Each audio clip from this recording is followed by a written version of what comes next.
ces mots et forcément merci à tous parce que c'est vrai qu'on a un peu le petit poussé. Nous on est 40, donc et on est un petit peu différents et du coup c'était un peu une grande surprise pour nous. On a osé candidater à ce trophée en voyant tous ces grands noms à côté et puis du coup merci pour d'avoir reconnu ce que aussi les petites PME peuvent faire. Parce qu'effectivement, c'est un peu l'histoire d'une petite PME qui veut changer, qui veut transformer son management et sa façon de travailler. Donc au Imo Advisor, on est 40, on est à Nantes. On ne dit plus qu'on est start-up parce qu'on a 10 ans, donc ça n'a plus trop de sens. Mais on est une petite PME digitale. On produit au quotidien un produit SaaS en marketing et en immobilier. Voilà, ça c'est ce qu'on produit. Et c'est vrai qu'on a eu 10 ans cette année, et c'est important, c'est un peu le contexte de notre histoire et de ce trophée aussi, c'est ce que ça symbolise pour nous. Parce qu'au bout de 10 ans, même si on est 40, on va mettre en place des process, on passe de 3 à 40 en quelques années, on doit complètement changer notre façon de travailler, on n'est plus aussi agile, parce que à 40, il y a des process, on a une hiérarchie assez forte chez Imo Advisor. Et donc on a vu aussi potentiellement une innovation qui allait peut-être se perdre alors que ça faisait partie de notre ADN, et en plus ça faisait partie de notre ADN en tant que dirigeant. Donc ça c'était un peu le contexte. On s'est dit qu'on avait besoin de retrouver du mouvement, de l'innovation, de l'agilité avec ces 40 personnes et ces process dont on a besoin. Et du coup, notre démarche collaborative et participative, elle a commencé il y a 3 ans, un peu par un POC, causant par un hasard. On ne savait pas du tout que ça allait donner une transformation derrière. On a fait, on va dire, un basique séminaire collaboratif pour définir ses visions, sa raison d'être, ses valeurs. Et en faisant ça, déjà c'est notre première expérimentation à tous, parce que du coup l'entreprise est dirigée par Jean-Philippe Emerieux, qui est le fondateur, et par moi-même, qui est directrice générale. On n'avait jamais expérimenté ça nous-mêmes avant, c'est pas notre culture et notre formation. Donc on a expérimenté ce séminaire.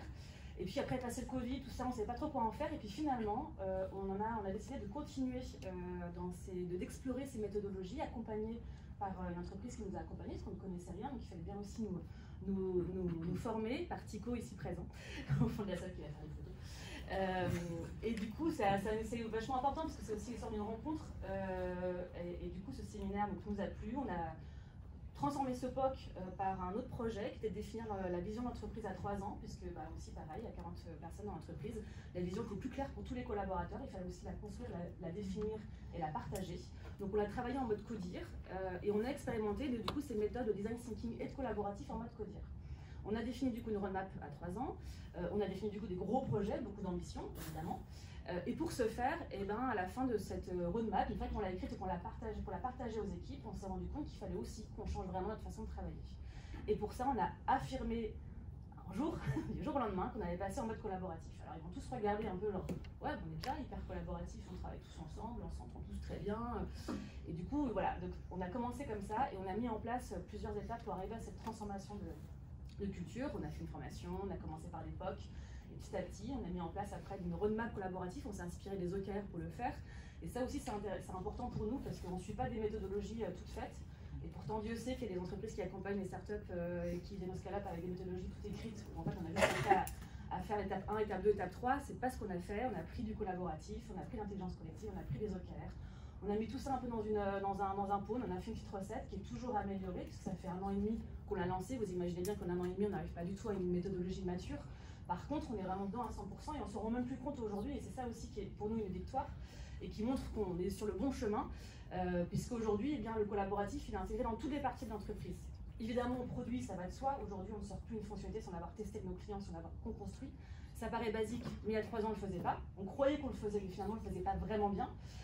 Donc, au produit, évidemment, donc du coup, ça nous assure aussi une désirabilité de notre produit, de nos nouvelles fonctionnalités, donc de la performance et de l'innovation juste. Mais aussi au niveau managérial, puisqu'on définit la roadmap ensemble. Donc ça veut dire que toute l'entreprise, tous les collaborateurs participent à la création de la roadmap et à la vision et à la stratégie de l'entreprise. Forcément, en termes d'engagement, ça change tout. Et c'est plus du coup, le collaborateur n'est plus à la même place qu'avant. Donc, comme je vous disais, on avait une structure assez hiérarchique. Donc on voulait aussi la casser sans l'enlever, parce qu'on ne l'a pas enlevé. Mais sans l'enlever, on voulait aussi laisser la place aux collaborateurs, mais dans tous les aspects de l'entreprise, pas juste sur un projet. Donc la roadmap, elle est collaborative. On va même jusqu'à aussi faire des ateliers collaboratifs pour des sujets de RH, par exemple, il y a des compétences. Donc en fait, on se rend compte que sur chaque élément, là demain, on lance un codev sur le management avec les managers. Ça fait aussi partie du collaboratif. Et finalement, nous, notre projet, c'est de présenter un management qui est 360, dont l'intelligence collective est vraiment au cœur de l'entreprise. Donc voilà notre projet. On est forcément très heureux de ça, très excités. Je pense que c'est ce que vous aviez vu pendant la thèse. Moi, ça fait partie de mes valeurs, donc c'est aussi un alignement de valeurs de direction et de co-diriger une entreprise. Moi, je crois, on est passé du travailler ensemble à co-construire ensemble. Et encore une fois, quand je dis ça à l'équipe, forcément, je sais que tout n'est pas parfait. C'est vrai, parce que forcément, tout n'est pas parfait. Mais on est sur le bon chemin et ce trophée, c'est pousser à ce sens-là pour nous, c'est de dire déjà, ça nous reconnaît, c'est une légitimité, c'est une façon de dire, continuez et demain, il y a encore tellement de choses à mettre en place dont on ne sait pas. C'est un peu ça aussi l'émerveillement, c'est qu'il y a un an, je ne savais pas ce qu'on allait mettre en place. Dans un an, j'ai des idées, mais honnêtement, vu qu'on co-construit ensemble avec nos clients, avec nos partenaires et avec les collaborateurs, je ne sais pas exactement ce qui va se passer. Et c'est ça aussi qui est génial. Du coup, pour nous, voilà, ça c'était un peu aussi émerveillant. Donc voilà un peu l'histoire d'Imo-Advisor et du collaboratif qui a commencé il y a 3 ans et qui maintenant est inscrit pour de longues années.